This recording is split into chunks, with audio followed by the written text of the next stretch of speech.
Hace poco más de 13 años, sentimos la indicación de parte de Dios para abrir una iglesia en Ciudad Colón. Y desde entonces, con determinación y entrega, hemos hecho nuestro mejor esfuerzo para que exista un lugar donde el corazón de las familias pueda ser restaurado.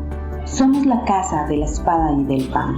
La casa de la espada porque de manera práctica formamos bíblicamente a las familias, para que puedan enfrentar con la ayuda de Dios cada una de las batallas que se les presenta en su día a día.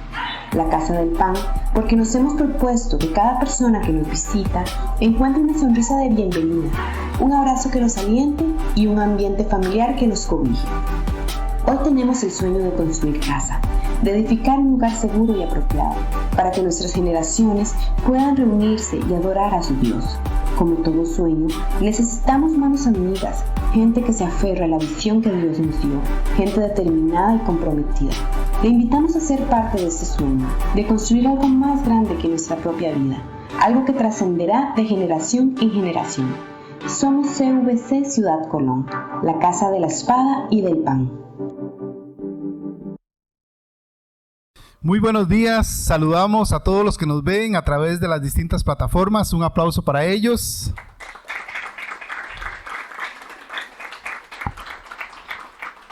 El día de hoy vamos a culminar la enseñanza de las cartas a las iglesias del Apocalipsis que hemos venido desarrollando ya por 4 domingos, y hoy nos corresponde la iglesia de la Odisea. Y el título es: Cuídese de la tibieza espiritual. Ok. Vamos a hacer una oración. Padre, en el nombre de Jesús, gracias por esta mañana. Señor, gracias por esta oportunidad que nos das de estar aquí en tu casa, Señor. De unirnos como un pueblo, Señor, para honrarte primeramente, Señor. Y ahora disponemos nuestro corazón para recibir tu palabra, Señor. Que nuestros oídos, Señor, sean ungidos con tu Espíritu Santo, para que podamos escuchar, Señor, el mensaje que tú tienes para nosotros. Y que podamos, Señor, ponerlo por obra, que es lo más importante, Señor. Pedimos la guianza y la dirección de tu Santo Espíritu, en el nombre de Jesús. Amén y amén. Bueno, como les decía, hoy es el cierre de estas cartas. Hay 2 cartas que no las abarcamos, que es la carta de Filadelfia y de Pérgamo, correcto, esas 2, o más bien 3, porque son 7. Nos quedó la otra que es la de Esmirna. Pero quiero antes de abordar el tema de la iglesia de la Odisea, que se las trae, hacer como un pequeño... una pequeña definición de lo que significa el mensaje a las iglesias del Apocalipsis. Bueno, no sé si lo podemos poner en pantalla. Hay tres perspectivas de lo que son estas 7 cartas del Apocalipsis. Número 1, es un mensaje contemporáneo. ¿Por qué es un mensaje contemporáneo? Porque fue un mensaje dirigido específicamente a cada una de las 7 iglesias del Asia Menor, que están en el occidente de Turquía. Lo segundo es un mensaje compuesto, porque en sí las 7 cartas constituyen un mensaje completo para la Iglesia Universal y para cada persona. De hecho, cada una cierra diciendo: el que tiene oídos, que oiga lo que el Espíritu Santo dice a las iglesias. Lo hace en plural, ¿verdad? Entonces, esto nos habla de que es un mensaje universal. Y además es un mensaje cronológico, porque describe el desarrollo de la Iglesia Universal desde el primer siglo hasta nuestros días. Hace 2 años, en el año 2021, ese año casi que todo el año pasé estudiando Apocalipsis. El Apocalipsis no, sino estas 7 cartas a las iglesias. Y en el mes de agosto, entre julio y agosto del 2021, lo estuve desarrollando con la iglesia de Puriscal. Y bueno, cada vez que estudio esto me apasiona mucho y me reta. Eso es lo principal. No es que aprendamos simplemente, como decía la pastora, no es que nos llenemos de conocimiento, sino que llevemos esto a la práctica, a la vida. Entonces, con respecto a este último punto de que es un mensaje cronológico, quiero explicarles un poquitito. Cada una de las 7 iglesias describe una época determinada de lo que ha sido la historia de la iglesia desde que se fundó en Pentecostés hasta la fecha. La primera iglesia, la iglesia de Éfeso, que la podemos ubicar desde el año 30 hasta el año 100 después de Cristo, es la iglesia deseable. Esa es la iglesia que el Señor quería, excepto con que habían abandonado el primer amor. Entonces, haciendo ese ajuste, esa es la iglesia maravillosa que Dios quiere. Una iglesia esforzada, trabajadora, activa, que defiende el evangelio a capa y escudo, ¿verdad? Esa es la iglesia óptima. La segunda es la iglesia de Esmirna. Esta iglesia, Esmirna significa amargo o amarga, y habla de la persecución que sufrió la iglesia, ¿verdad? Tanto así que la gente tenía que reunirse en cavernas, tenía que hacerlo de forma oculta, ¿verdad? Yo no sé cómo seríamos usted y yo si hoy tuviéramos la persecución que tuvo la iglesia en esa época. Eso se desarrolló desde el año 100 hasta el año 313 después de Cristo. Luego, la iglesia de Pérgamo nos habla de la iglesia oficializada o que adquirió un matrimonio. En esa época, en el año 314, Constantino hizo una alianza político-religiosa, ¿verdad?, para establecer la iglesia como algo oficial del Imperio Romano, y fue donde nació la iglesia católica, ¿verdad? Esa iglesia es la iglesia de Pérgamo. Luego viene la iglesia de Tiatira, que es una iglesia de un sacrificio continuo. Esta es la iglesia, digamos, de la Edad Media, desde el 590 hasta 1517. En 1517 se da la Reforma. Aquí es donde hablamos de la iglesia de Sardis. Aquí fue donde la iglesia despertó, digamos, a las prácticas incorrectas que desarrollaba esta iglesia, porque estaba una iglesia, como lo describió el pastor la semana pasada, muerta, pero había un remanente fiel. Hubo un grupo de personas que analizaron la palabra de Dios y se dieron cuenta que la iglesia estaba mal, y entonces fue donde se dio la reforma que nosotros conocemos. Esto se desarrolla desde 1700 hasta 1900. Perdón, de 1517 a 1700.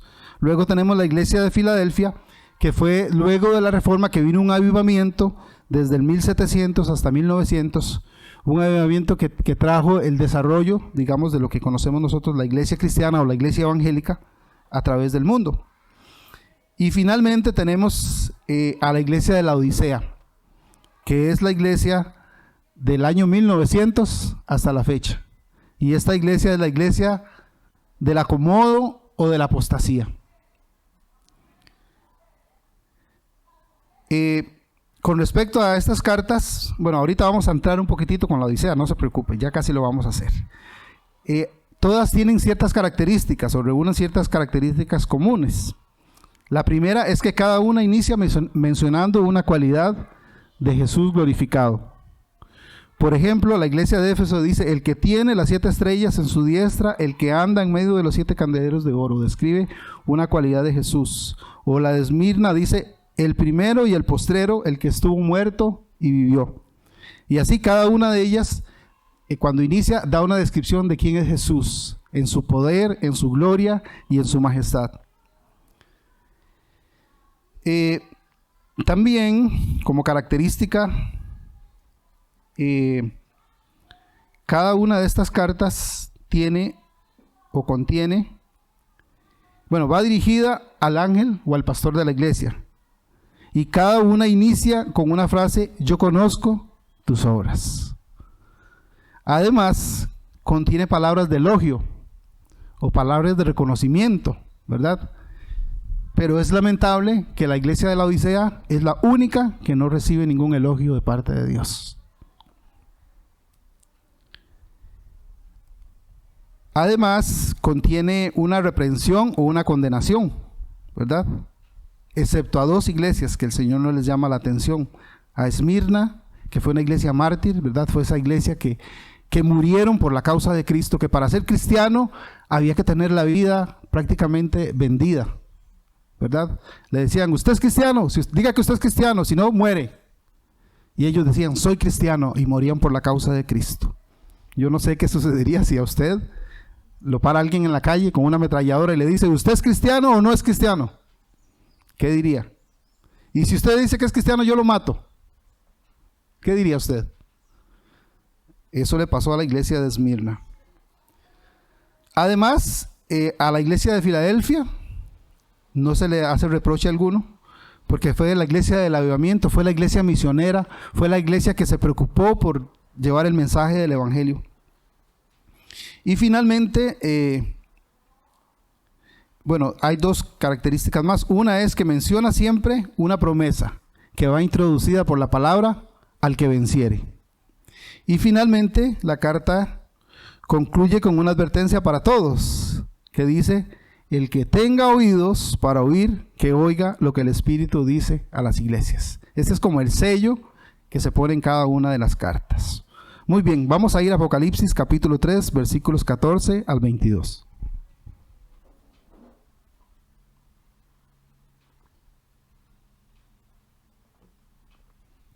Pero no se me pongan tan serios. Bueno, en realidad voy a empezar al revés. Voy a leer el versículo 22. Empecemos por ahí. Y pidámosle a Dios que esta mañana nuestro oído esté abierto, nuestro oído esté atento y dispuesto a escuchar lo que Él dice a nosotros. Dice, el que tiene oído, oiga lo que el Espíritu dice a las iglesias. Otra vez. El que tiene oído, oiga lo que el Espíritu dice a las iglesias. Muy bien, ahora sí vamos a leer desde el versículo 14 en adelante. Dice, y escribe al ángel de la iglesia de la Odisea, al pastor de la iglesia de la Odisea, y dice, he aquí el amén.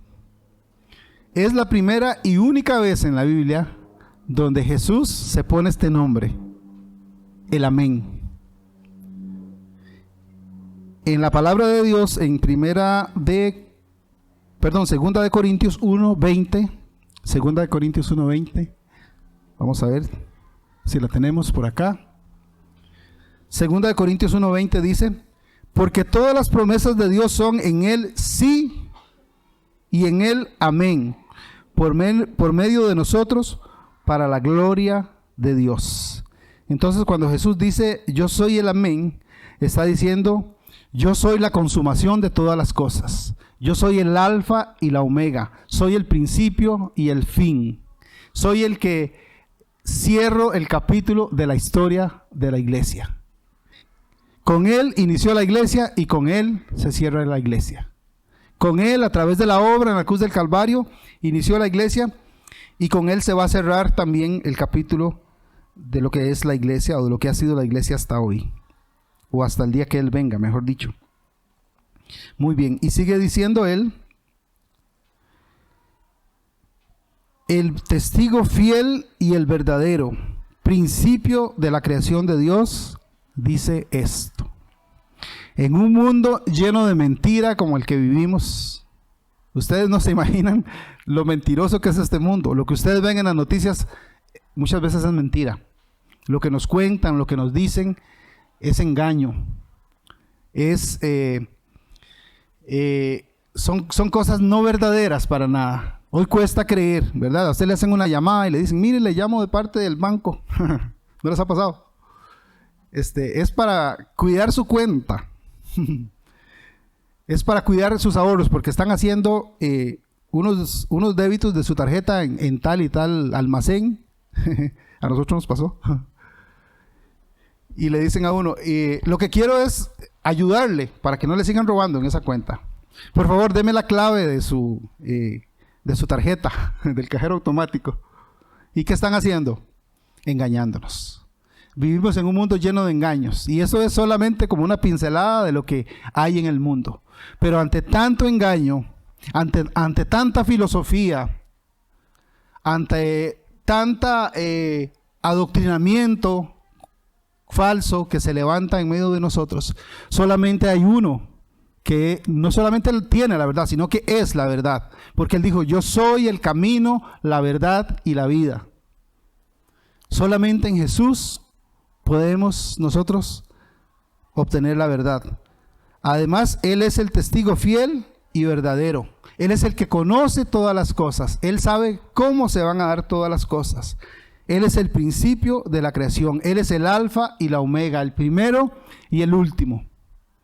Es en Él que debe estar cifrada nuestra esperanza y nuestra mirada. Versículo 15. Dice, yo conozco tus obras, que ni eres frío ni caliente. Ojalá fueses frío o caliente. Por cuanto eres tibio y no frío ni caliente, te vomitaré de mi boca. Bueno, vamos a hablar un poquitito, para entender esto tenemos que hablar un poquitito del contexto de la Odisea. La Odisea era una, o es, bueno, no existe ya, está en ruinas, está enterrada. De hecho, los arqueólogos todavía no la han, ¿cómo se llama? No, si saben dónde está, excavado. Exacto, quedó enterrada. Hay ciertas cosas que se dejan ver en esta región de la Odisea. La Odisea está ubicada en un valle, que este valle es como, se le llamaba la Puerta Frigia. La Puerta Frigia es porque era como el camino donde venían todos los camellos que venían desde el oriente hacia occidente, y por ahí pasaban, por esa ruta, y tenían que pasar necesariamente por la Odisea. Luego se dirigían al puerto de Éfeso y seguían su ruta hasta Esmirna, a través de la costa. Pero este lugar era un lugar, digámoslo, de alto tránsito, por decirlo así. Era una ciudad muy importante, era una ciudad de comercio, era una ciudad de industrias, era una ciudad de bancos, porque ahí se movía mucho el dinero. Era una ciudad también religiosa, porque también había adoración a dioses paganos, y era gente muy rica la que vivía en esa ciudad. Si pudiéramos compararlo con una ciudad de hoy, sería como Nueva York. Era la ciudad donde se movía el mundo financiero. O hablemos en Europa de Frankfurt, por ejemplo, donde se desarrolla todo lo que es de la Comunidad Económica Europea, los bancos, etc.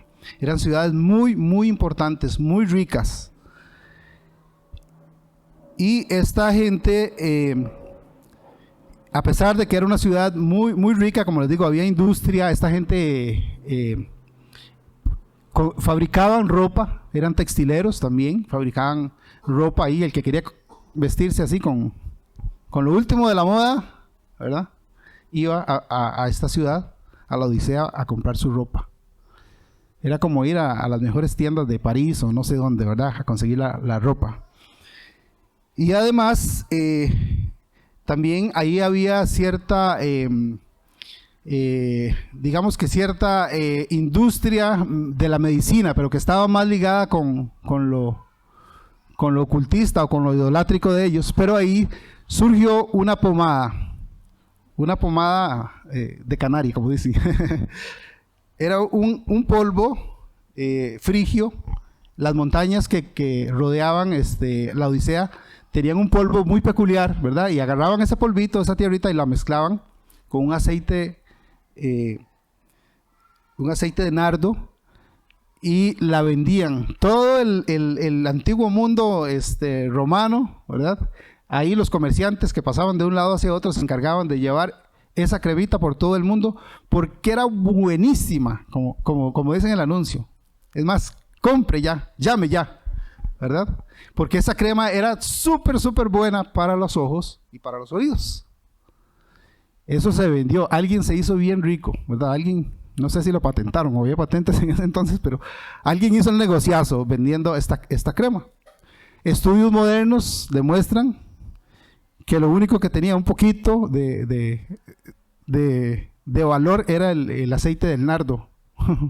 Pero el polvo, la tierrita en sí, no sirve de nada. Pero de ahí alguien hizo el negocio. Entonces, cuando el Señor les está escribiendo estas palabras, les está hablando de algo que ellos conocen, de algo que ellos viven, ¿verdad? Y llama poderosamente la atención que en este versículo 15, y cada vez que el Señor se dirigió a una iglesia y le dijo, yo conozco tus obras, fue para elogiarlos, ¿verdad? Al de Éfeso le dice, yo conozco tus obras, tu arduo trabajo en el Señor por la obra, etcétera, etcétera. Pero cuando le dice a esta iglesia de la Odisea, yo conozco tus obras, es para pegar el jalón de orejas. Dice, yo conozco tus obras, que ni eres frío ni caliente. Ojalá fueses frío o caliente. Esta ciudad de la Odisea era una ciudad, muy desarrollada, pero tenía un problema, un pequeño problemita, y era la escasez de agua. Entonces, los cerros frigios que estaban frente a la ciudad eran bastante altos, y casi todo el año habían copos de nieve sobre las montañas.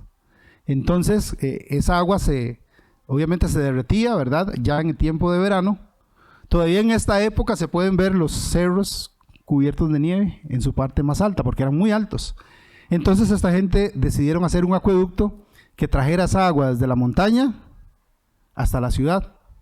Claro, cuando el agua salía de la montaña salía fría, pero a través de su recorrido con el sol, al bajar, se calentaba. Y lo que llegaba era un agua tibia. Además, otra fuente que tenían ellos eran unas aguas termales que estaban cerca. Y estas aguas eran muy calientes, al punto de que la mayoría de estas fuentes se convertían en vapor. Pero también cuando querían traer agua, trataron de traer esa agua también a la ciudad para tener agüita caliente, pero cuando llegaba, también llegaba tibia. De las dos maneras, el agua llegaba tibia a ellos, ¿verdad? Y entonces el Señor les habla aquí y les dice, yo conozco tus obras, que ni eres frío ni caliente. Ojalá fueses frío o caliente. Pero cuanto eres tibio y no frío ni caliente, te vomitaré de mi boca. No hay peor vomitivo que el agua tibia o el agua caliente. Eso es horrible, tomar agua caliente. No sé si alguno lo ha experimentado alguna vez, pero es horrible. Pero qué lamentable que el Señor se dirija así de una iglesia y diga, ustedes me dan vómito, ustedes me dan náuseas. Y creo que esto refleja mucho a nuestra iglesia moderna. Tenemos que ser conscientes que tenemos una iglesia, la iglesia moderna de nosotros es una iglesia permisible, es una iglesia que no estudia la palabra de Dios, es una generación o una iglesia que no ora, que no busca de la presencia de Dios con pasión, con fervor. Y nos hemos manejado más que todo por el sensacionalismo, por lo que vemos, por lo que perciben nuestros sentidos, ¿verdad? Las iglesias se han convertido en un espectáculo, ¿verdad? Llenos de luces, de humo, de neblina, de shows.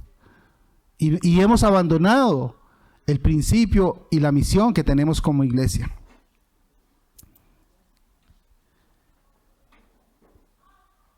Y es lamentable que el Señor diga, te vomitaré de mi boca. O sea que al Señor le repugna esta iglesia a la cual está llamándole la atención. Eso es como cuando hay un chiquillo muy majadero. No sé si les ha pasado, hay un chiquillo ahí muy majadero que molesta y molesta y usted espera que el papá o la mamá le digan algo. Pero ellos, como si nada. Y usted dice, me vomito de este chiquillo tan odioso, tan majadero, ¿verdad? Impertinentes a veces, que cogen las cosas de uno o algo así. Y uno dice, me vomito. Así estaba el Señor con la iglesia de Filadelfia, con la iglesia de la Odisea. Estaba vomitándose literalmente, estaba asqueado de ellos. Y vamos a ver por qué es que estaba el Señor asqueado de ellos. Versículo 17. Dice, porque tú dices, yo soy rico. Si bien es cierto, el dinero ahí se manejaba. Se habla de que Cicerón tenía ahí su escuela y que Cicerón tiraba los billetes, tiraba las monedas y las regalaba como regalar confites. Ahí había gente muy poderosa económicamente, pero estaban envueltos en su razonamiento, en su autosuficiencia. Y dice, yo soy rico y me he enriquecido, y de ninguna cosa tengo necesidad. ¿No es cierto que vivimos en una sociedad donde el Dios de este mundo es el dinero?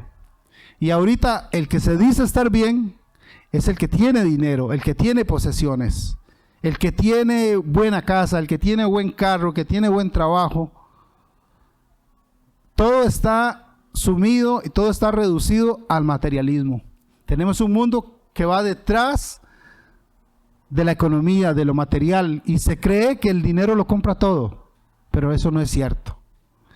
El dinero no siempre lo compra todo, o casi nunca compra lo más preciado. Porque el Señor le dice aquí en la segunda parte de ese versículo 17 a esta gente, dice, aunque dices que soy rico y que me he enriquecido y que no tengo ninguna necesidad, y no sabes que tú eres un desventurado, miserable, pobre, ciego y desnudo. ¡Wow! ¡Qué cachetada!, ¿verdad? ¡Qué bofetada! El Señor les pone un ubicatex a la iglesia de la Odisea. ¿Qué refleja esto?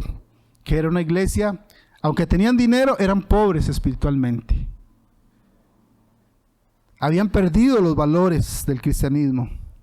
Habían olvidado la misión de la iglesia, que es compartir el mensaje del evangelio. En la modernidad muchas iglesias se jactan, ¿verdad? Se jactan de lo poderosas que son económicamente. Se jactan de las mega iglesias o de los megatemplos que construyen. Se jactan de las personas que llamamos populares o conocidas o famosas, que asisten a las iglesias de ellos. Y piensan que compartir el evangelio se hace a través de personas de influencia, ¿verdad? Entonces vemos una campaña donde va a estar el ex cantante fulano de tal, o el actor tal de tal película, ¿verdad? Y muchas veces esas personas más bien lo que vienen es a hacer un tropiezo para el evangelio. ¿Por qué? Porque se presentan en una campaña de estas y luego van a dar mal testimonio. Y luego van a deshonrar. Pero nosotros no dependemos de alguna cosa o de alguna persona famosa para compartir el mensaje que Dios nos ha encomendado a nosotros. Pero hemos permitido como iglesia que estas cosas pasen, ¿verdad? Y hemos creído que ese es el recurso. Y que si alguien quiere compartir el evangelio, tiene que ser alguien importante, o alguien de influencia, o algún motivador, o alguna persona con mucha capacidad. Dice en 1 Corintios 1, 26 al 28. 1 Corintios 1, 26 al 28. Dice, pues mirad, hermanos, vuestra vocación, que sois muchos sabios según la carne. Perdón, que no sois muchos sabios según la carne, ni muchos poderosos, ni muchos nobles, sino que de lo necio del mundo escogió Dios para avergonzar a los sabios, y de lo débil del mundo escogió Dios para avergonzar a los fuertes, y de lo vil del mundo y menospreciado escogió Dios, y lo que no es, para deshacer lo que es, a fin de que nadie se jacte en su presencia. Ninguno de nosotros puede jactarse ni de lo que tiene, ni de lo que es, ni de lo que Dios le ha dado, ni quien ha llegado a ser. Ninguno de nosotros somos simples instrumentos en las manos de Dios. Somos simples siervos de Dios. Y nada que nosotros tengamos podemos darnos la gloria a nosotros. Toda la gloria debe ser para nuestro Dios. Hace unos años un pastor, me encontré este boletín. ¿Recuerdan cuando teníamos boletín aquí en la iglesia? ¿Recuerdan? Pues las iglesias antes teníamos boletín. Esta también lo tuvo. Entonces un pastor decidió escribir en el boletín de la iglesia una carta a un personaje ficticio que simboliza perfectamente un buen sector de la membresía de las iglesias. Y la carta dice así: querida Juana, así se llamaba el personaje ficticio, te estoy escribiendo para ayudarte a que te sacudas ese sentimiento de inutilidad que se ha apoderado de ti. Muchas veces tú has dicho que no puedes ver a Jesucristo, no puedes ver cómo Jesucristo puede utilizarte, porque tú no eres nada especial.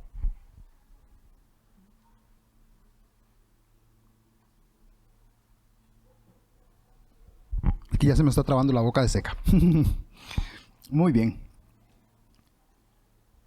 Entonces, dijo que no puede ver cómo Jesucristo puede utilizarte porque tú no eres nadie en especial. Dios ha elegido a los sencillos, aquellos que el mundo, la sociedad llaman insensatos, atrasados, anticuados, para avergonzar a los sabios. Dios ha elegido los que la sociedad llaman débiles, para avergonzar a los fuertes. Dios ha elegido las cosas que tienen poca fuerza y poca relevancia social, pero que ninguno pueda jactarse en la presencia de Dios. Cuando el Señor eligió a sus discípulos, Él no buscó a campeones olímpicos o a senadores romanos. Él eligió a gente sencilla como tú. Unos eran pescadores, eran pescadores. Uno era un político extremista, otro un publicano, un recaudador de impuestos, un don nadie en esa sociedad. Pero estos hombres sencillos, ninguno fue un personaje relevante. Estos hombres llegaron a trastornar el mundo romano por amor a Cristo. ¿Cómo lo hicieron? ¿Por medio de su popularidad? No, no tenían ninguna. ¿Por su posición? Tampoco la tenían. Su poder radicaba en el poder de Dios, por medio del Espíritu Santo.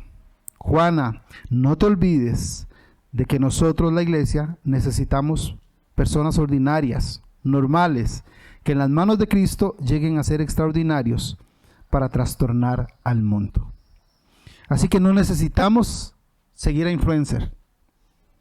No necesitamos de motivadores. No necesitamos de personas que sean famosas para desarrollar el mensaje y la obra de Dios. Esta iglesia en la Odisea, como les decía, habían caído en la autosuficiencia y en la tibieza espiritual. Si hay una situación peligrosa para la vida de nosotros como hijos de Dios, es la tibieza. No hay otro estado. Por eso el Señor les dice, ojalá fueras frío o fueras caliente. Porque el que está caliente está metido con el Señor. Ese no falta a ningún culto, ese no falta a ningún estudio de la palabra, ese no falta a ninguna reunión de oración. Es una persona que siempre lee la Biblia, que siempre ora, que siempre busca la presencia de Dios. Con eso no hay ningún problema. Y dice, ojalá fueras frío, porque el que está frío reconoce que está mal. El que está frío sabe que no está caminando en el orden de Dios. Pero el tibio, por eso se le llama a esta iglesia la iglesia del acomodo, del confort, ¿verdad? El tibio es el que dice, el que peca y reza, empata, ¿verdad? Me porto mal, me arrepiento. Me porto mal esta semana, voy a la iglesia el domingo. Y ya, listo, ahí voy, ¿verdad? Oro, y cuando me dan ganas. Leo la Biblia, y tal vez 1 o 2 versiculillos por ahí de vez en cuando. Son personas que están tibias, que no quieren comprometerse con Dios y que viven una doble vida y una doble moral. De lunes a sábado hablan como mundanos, actúan como mundanos, están en el trabajo y nadie sabe que es cristiano, ni por sus palabras ni por sus hechos. Y los domingos sí, los domingos vienen al culto aquí con la aureola aquí. Bueno, aquí todos véanse los unos a los otros. Vean el que está ahí a la par suya. Santititicos, ¿verdad? Hasta que brillan las coronas, vean. En la iglesia todos somos santos, en la iglesia todos somos buenos, entre comillas. Pero eso no es lo que Dios quiere. Dios quiere una iglesia en fuego, una iglesia comprometida, una iglesia caliente, una iglesia que busque constantemente. Ahora, si usted estuviera como estuvieron los hermanos del periodo de persecución, si estuviera así, si hubiera prohibición para reunirse, si hubiera prohibición para leer la Biblia, ¿cómo andaría usted? ¿Cómo estaría? ¿Cómo se sentiría? lamentablemente vivimos en épocas de la autosuficiencia. Y el mundo también, el mundo dice, no, yo no necesito nada, yo tengo mi empresa, yo tengo mi casa, tengo mi carro, tengo mi familia, viajo cuando quiera. Y el mundo cree que no necesita de Dios. Pero ¿qué dice el Señor? Eres un miserable, pobre, desventurado, ciego, desnudo. Porque el que tiene al Hijo tiene la vida, ¿verdad? Si no lo tenemos a Él, no tenemos nada. Ahora, ¿habrá esperanza para esta iglesia? ¿Habrá esperanza para esta generación? Y a mí me duele decirlo, ¿verdad? Pero esta iglesia de la Odisea representa a la iglesia moderna. Nos representa a nosotros. Pero tenemos la opción de devolvernos a la iglesia de Filadelfia, la iglesia del avivamiento. Esas dos iglesias están a la par. Y hoy usted tiene que decidir en cuál de las dos se enfila. Si sigue en la iglesia de la Odisea o se pasa a la iglesia. No estoy diciendo que se cambie de congregación, no. Cuidadito, ¿verdad? Se nos van todos. No, se trata de que usted ubique su vida. ¿En cuál modelo de vida quiere usted tener? A la iglesia de Filadelfia no se le reprochó absolutamente nada, se le felicitó. Porque fue una iglesia que predicó el evangelio. Esa es la misión de la iglesia. Y nos hemos desenfocado tanto en predicar el evangelio, ¿verdad? Que hacemos todo tipo de actividades. Y estoy hablando de la iglesia universal, ¿verdad? No estoy hablando de la iglesia local. La iglesia universal hace todo tipo de actividades, de eventos, de conciertos, etcétera, etcétera. Pero se les ha olvidado predicar el nombre de Jesucristo. Se les ha olvidado decirle al pecador que está mal y que necesita corregirse. Se le ha olvidado decirle a la iglesia que si está en una práctica de pecado, eso al Señor no le agrada y que tiene que corregirse. Y por pensar en sobre todo ahora, ¿verdad? Con la inclusión, con la tolerancia, la iglesia se ha acobardado a decir, esto es pecado, esto está mal, esto no se debe hacer. Y es a lo que el Señor nos está llamando, a levantarnos valientemente, a proclamar ese mensaje, a proclamarle a la gente que hay una respuesta en Jesucristo. Pero hay esperanza para la iglesia de la Odisea. Dice versículo, a ver, ¿dónde quedé? Seguimos con el 18. Dice, por tanto yo te aconsejo que de mí compres oro refinado. La verdadera posesión, la verdadera riqueza está en la salvación eterna. Cuando aquí dice el oro refinado se refiere a la salvación mediante la sangre de Jesucristo. Dice, para que seas rico y vestiduras blancas para vestirte y que no se descubra la vergüenza de tu desnudez. Es decir, para que la justicia de Dios esté sobre nosotros. Luego dice, y unge con colirio tus ojos para que veas.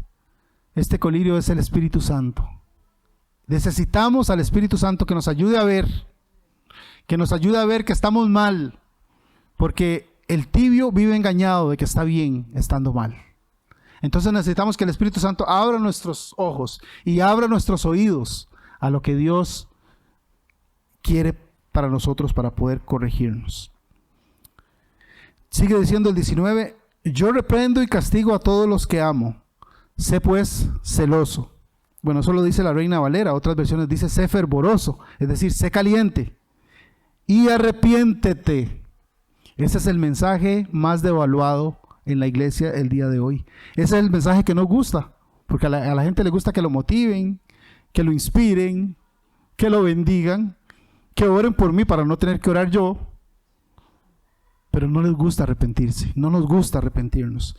Y esa es el requisito que Dios pide de nosotros, el arrepentimiento. Dice él, he aquí yo estoy a la puerta y llamo. Si alguno oye mi voz y abre la puerta, entraré a él y cenaré con él y él conmigo. Jesús está tocando la puerta Jesús no se cansa de tocar la puerta, pero somos nosotros que tenemos que abrir esa puerta. Él es un caballero, Él no va a irrumpir esa puerta, Él no va a violentar esa puerta de nuestro corazón. Ahora cantábamos, atrae mi corazón, ¿verdad? ¿Y qué más dice la canción? Me muero de amor por ti. Y yo dije, wow, ¿será honesto ese canto de nosotros? Nos morimos de amor por Dios. Estamos tan apasionados por Dios de verdad. ¿Arde nuestro corazón? O decimos, ay, qué pereza, culto otra vez. Ay, qué pereza, ya es domingo, ir a la iglesia otra vez. De verdad hay pasión en nuestro corazón. O toca, ¿verdad? De mi modo, toca. Porque ahí si no, entonces ya el pastor me va a hacer caras. El otro domingo. De verdad arde nuestro corazón por Dios con esa pasión, ¿verdad? Porque tenemos que pasar del decir al hacer, del cantar al vivir. Dice él, yo estoy a la puerta y llamo. El Señor está tocándonos y nos ha tocado a través de estas semanas la puerta. Tenemos que abrir nuestro corazón para que Él entre y tengamos intimidad con Él. Y podamos crecer en la palabra. A través de la palabra de Dios podamos crecer nosotros y ser transformados. Finalmente en el versículo 21 dice, al que venciere le daré que se siente conmigo en mi trono, así como yo he vencido y me he presentado con mi Padre en su trono. El que tiene oídos, oiga lo que el Espíritu dice a las iglesias. Por favor, pónganse en pie.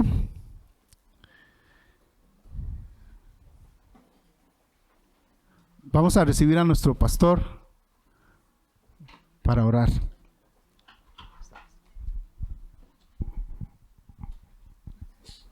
Antes de orar, agradecerle a Alvarito.